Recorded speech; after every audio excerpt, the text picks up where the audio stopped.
going to move on to the paper speeches, but feel free to give points of information once the next speakers are speaking. Our second paper speaker in proposition of the motion is Kelechi Okafor. Kelechi is a British-Nigerian multidisciplinary artist, writer, presenter, actor, and political commentator.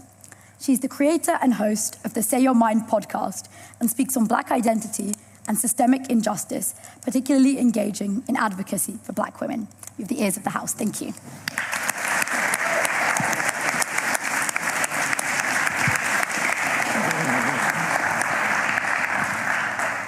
Thank you all so much. Good evening. Thank you.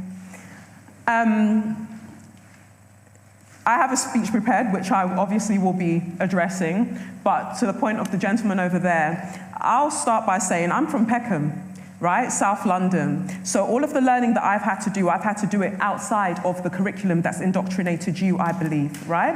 And so there are things that I've learned that you might not be privy to. And there is pomp and ceremony that I refuse to take part in. And that's why I'm here this evening, because I believe that there are things that we need to say and we can't keep following certain rule books in order to say them otherwise. I think it was Audre Lorde that said the master's tools will never dismantle the master's house.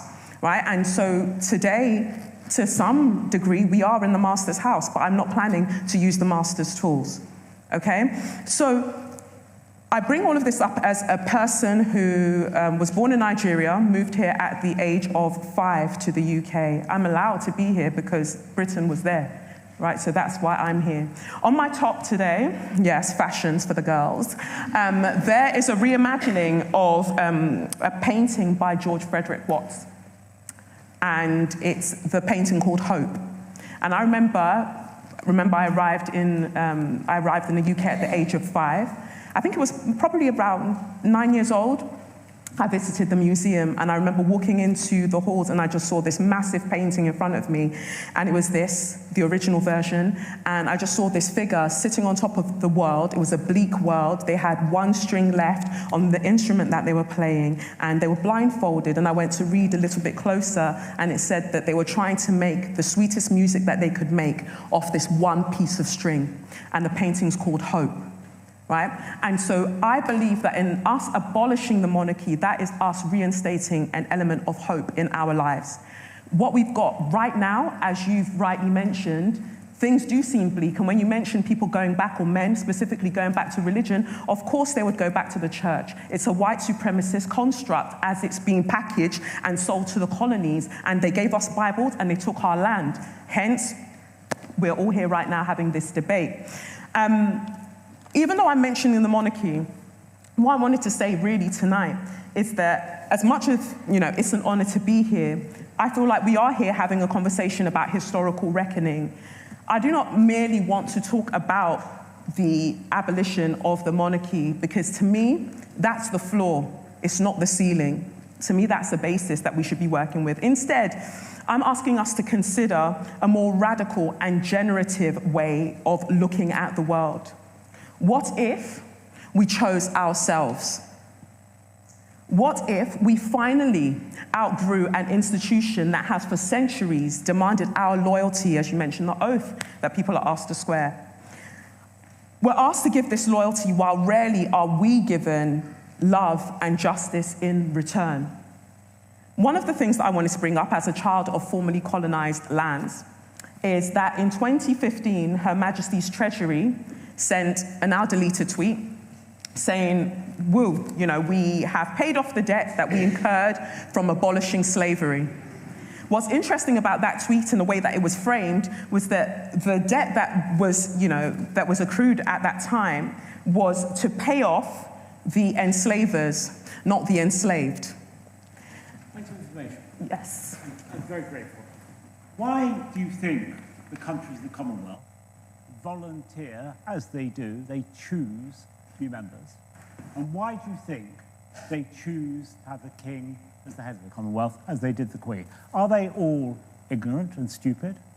Not at all. I think, thank you so much for asking that question. I don't think they're ignorant or stupid at all, but I think that that was the basis that the colonization happened in the first place. I want to refer to Carolus Linnaeus in 1735 when he wrote Systema Natura, and he talked about the Homo afer and the Homo europaeus, and he described the Homo afer, which would be the African, and those really, if we're talking about the global south, as being stupid, as not really being human, which although we had enslavement and the transatlantic enslavement of African people already happening before this point, we saw that it really gave a basis for going ahead even further with it. It's this notion of us, as in people like myself, not being fully human, that allowed for this to happen. And when we think about the fact that colonization, we're talking about economics, right? So we're asking, how are these countries now volunteering? Do they have choice? Do they have a choice? Because that question is now not very nuanced, because it's not taking into account the power dynamics over centuries of colonization. And we need to take that into account. They have not many choices provided to them. In our society now, when I'm asking for us to abolish the monarchy, I'm saying that because it provides us more opportunities to make choices. Right now, we can't make many choices. We should have more freedoms. We should have liberation. And currently, I don't think that that's the case. And I know I keep referring to you, but I love your tie. I wanted to say, you mentioned Winston Churchill. And again, it's interesting that Winston Churchill is mentioned as a white supremacist eugenicist. That can't be ignored. So it's easy for you to quote him, as I would presume from looking at you as a white man. You can quote him. You mentioned the church earlier as well. And as I said, we're looking at white supremacist structures. And the reason that people are going back towards the church, I would say, my proposition, apart from what we're talking about today, is because it offers them a certainty. It offers them a certainty in oppression, in the oppression of other people. It offers them a structure that doesn't actually serve them in the long run, but at least is familiar. What is familiar is not always healthy.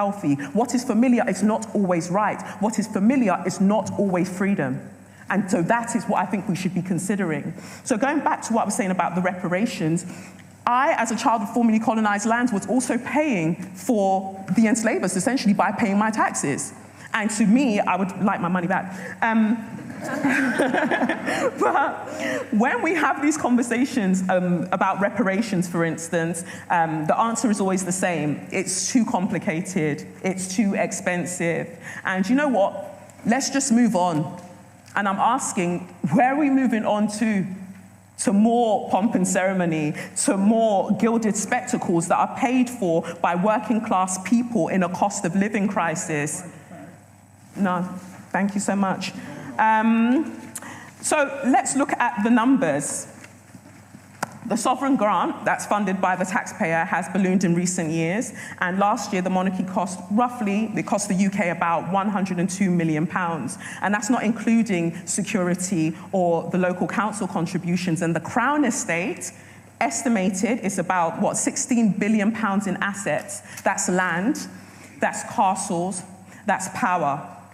If we sold just a portion of that, just a portion, we could fund us to, a way for us to look at universal basic income as standard, as pilot schemes in some of the major cities. We could address rent debt.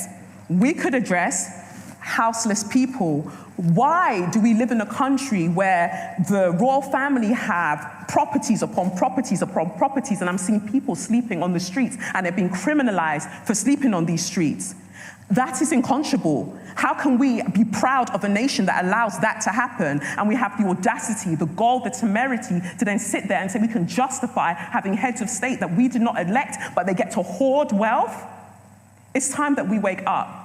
It's time that we really get serious about what we are doing in life. We're not choosing ourselves. We keep choosing the very antithesis of ourselves. We're choosing our destruction, and we're choosing our oppression. No, go. So we could, as I said, consider these things, and we could also consider the fact that by doing this, it allows us to actually step into the 21st century rather than pretending that we are there. We are a very antiquated nation. We just don't see it because maybe we get to use smartphones and we get to watch reality TV. Now we're looking at the global cost of the Commonwealth, a name that suggests shared wealth. that the wealth is something that we can all have access to. But however, as you've mentioned, why are these countries volunteering to still be a part of this? Because realistically speaking, they are economically, emotionally, and to some degree spiritually tethered to the monarchy. And for what? What do they get out of it? And no. So I started looking at the numbers, and a conservative estimate for reparations to the Caribbean alone sits at £18 trillion. But we're told this is a fantasy. And I say the fantasy is continuing to believe that an unelected family draped in stolen jewels, blood-soaked jewels, represents the best of us. Of course, I know that my proposal is shrouded in uncertainty, but I believe that uncertainty is the beginning of liberation. What comes after monarchy? We do.